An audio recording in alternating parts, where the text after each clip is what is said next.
But welcome. On this episode, we have a very special guest, Sam Greco. Sam's known as Sam Slam Greco, super heavyweight kickboxer, super heavyweight mixed martial arts, professional wrestler, and cafe owner of Don Camilo. So thanks for joining us today, Sam. Thank you very much. Absolute pleasure to have you here. Absolute pleasure. Thank you so much. I know you're a busy man. Thank you.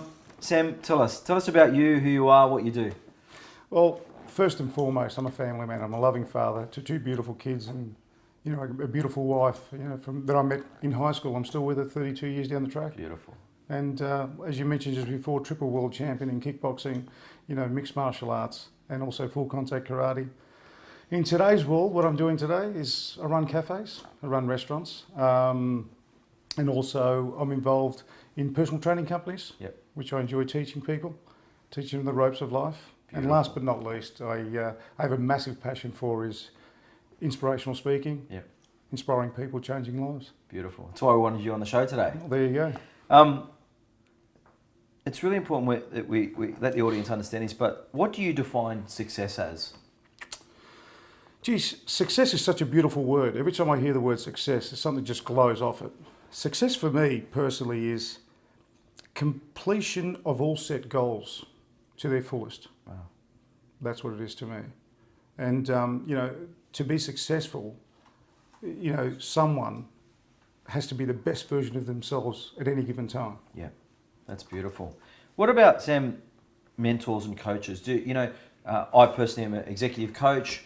I work with athletes, I work with business people, and I don't think in Australia people have picked up the importance of coaching these days. I know when I was in Europe speaking and things like that, it's a lot more common. First of all, do you have a mentor and coach, and what do you believe about the importance of having a mentor and coach in today's world or in whatever field you do? Look, whether it's, yes, to answer your question is yes, I do have a mentor, but my mentor is actually my good friend, who's a mentor, father figure, life coach to me.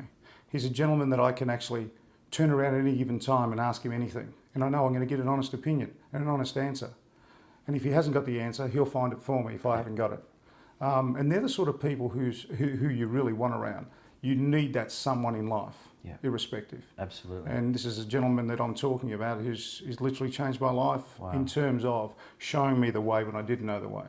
So how long has he been in your life? Or how do people, Sam, who don't know about how to find a mentor, do you believe that when you're ready, the mentor finds you? How did you find him? Did he, I have a thing that people say, Jacob, how do you get into what you're doing? And I say, I didn't choose it, it chose me. It's not something that, back in the day you sort of say, I want to be a speaker and I want to be a coach. How did you find your mentor, or how did he find you? I actually didn't find my mentor found me. Wow. And it was just a sheer coincidence. And Jeff Fennick was actually involved in that day with James Packer and Kerry Packer. So it was an amazing day which changed my life. Are you able to share and how that happened and how it eventually happened? I was just try to cut the story short, but I actually got offered a fight here in Australia as a semi-main event. I was living in Japan, working out of Japan, earning over there and having a good time. So I sort of had to weigh up whether I wanted to come back here and financially, whether it was going to be worth my while. And I thought, you know what, I am going to give Australia one more go. I'll fight in front of my home crowd again.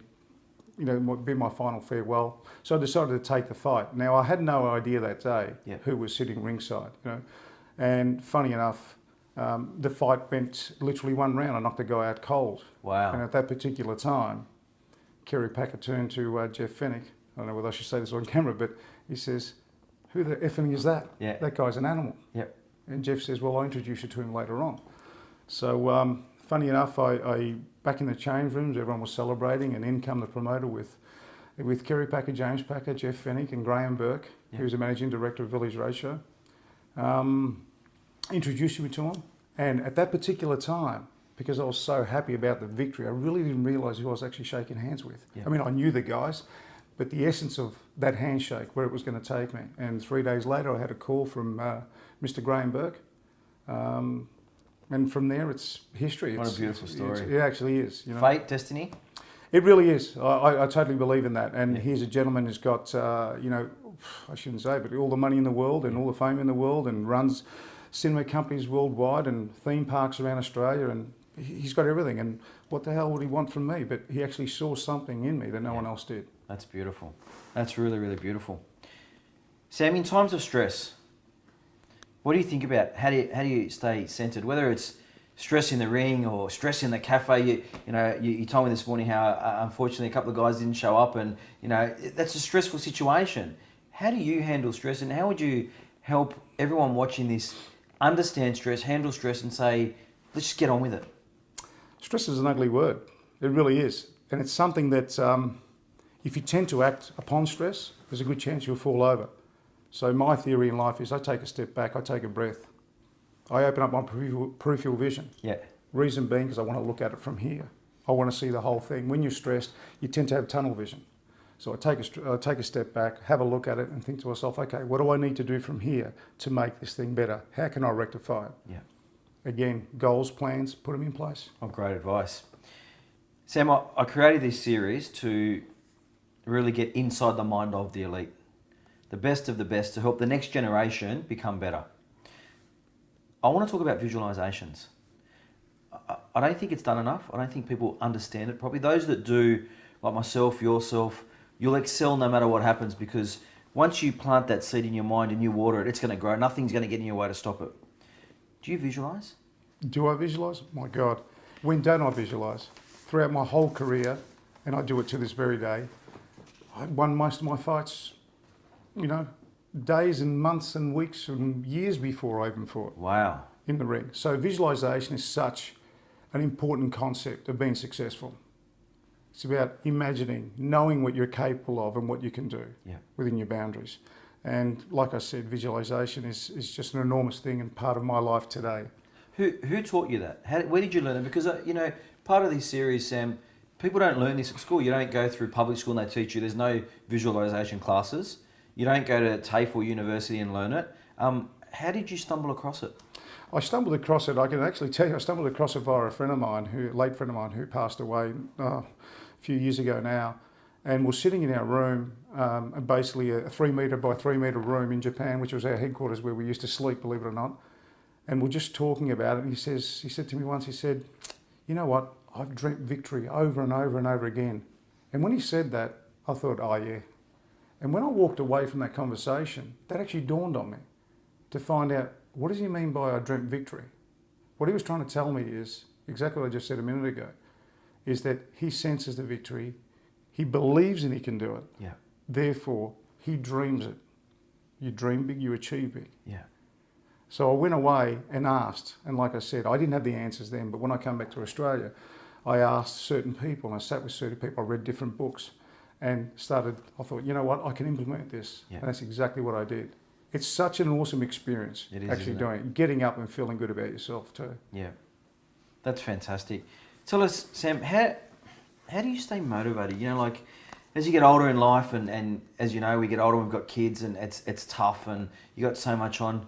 How do you keep that juice and that hunger that you've got going? How do I stay motivated? That's a great question. The best way for me to answer that is knowing what I've got to lose. Yeah. Makes me motivated.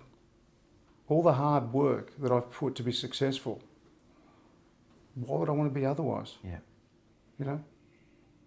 Success is success, Yeah. full stop. And, I've always said, even when I talk to people, is, know what you have to lose to appreciate what you've got or what you could have. Well said. And that's the way I deal life. That's great. And also surround myself around positive people. That's a key thing. Funny you say that, and we'll talk about that now. I strongly believe, I wrote an article for a magazine, and the quote was, who you spend time with is who you become. What are your thoughts on that? Mum used to say to me, show me your friends, I'll tell you who you are. It's exactly the same thing. Yeah. You know what? I couldn't pick a better saying. It is true. Yeah. And as I said, you surround yourself around positive people. There's a positive aura. That's all you're going to get. Absolutely. You can only be what they are, if not better. Absolutely. And I always strive to be better, to be quite honest. That's fantastic. Do you set goals, Sam? And if so, how often and why do you do it? And what is a goal to you? I set goals every day. I've set goals all throughout my career. You've got to set goals. Imagine getting out of bed every morning not knowing where you're going to go, or how you're going to get there, or who's going to be there. It's part of the goal setting. Yeah. It's part of actually planning and putting things into place. It's the building blocks. I call it the Lego. It's the building blocks. Yeah. There's stages. And that's what goals are. That's and great. I do that every day, even with business. There's certain things that need to be done. Do you pass that on to your beautiful children? Do you teach them at a young age to set goals? And have you taught them visualizations? And have you taught them that strong fighting spirit that you carry and glow so much of? You know, my kids often ask me about, hey, Dad, you know, how did you do this? And what was this like? And, you know, yes, I do talk about goal setting. And it's something they study at school today. But coming from their father is probably a bit more powerful to them, seeing the success has already been there, Yes. you know. So they've got something, you know, there's an aura about me that they feed off. And yes, I do talk to them about it a lot. Beautiful. Sam, I don't have this question on the list, but I want to ask you something because I can feel energy with you. Are you spiritual? Okay, I'm going to say this. I'm not super religious, but am I spiritual? To a certain degree, yes, I am. And in fact, right now as we talk and you said the word spiritual, I've actually got goosebumps. So for me, this is someone tapping me on the shoulder saying to me, hey, you're glowing now, you're strong, I've got your back, we're here. We're going to make this thing work. I don't know if it makes sense to you. I just got goosebumps. So like I said, that question's not on. I can show you the goosebumps, but I just felt, you know, my definition of spirituality is connectedness. You know, connected deep within, whether it's, you know, it's an angel by your side or it's a mentor, but I feel your energy and I just had to ask you that. Thank you. No, I appreciate that. And in fact, I'm sitting here and I can tell you this.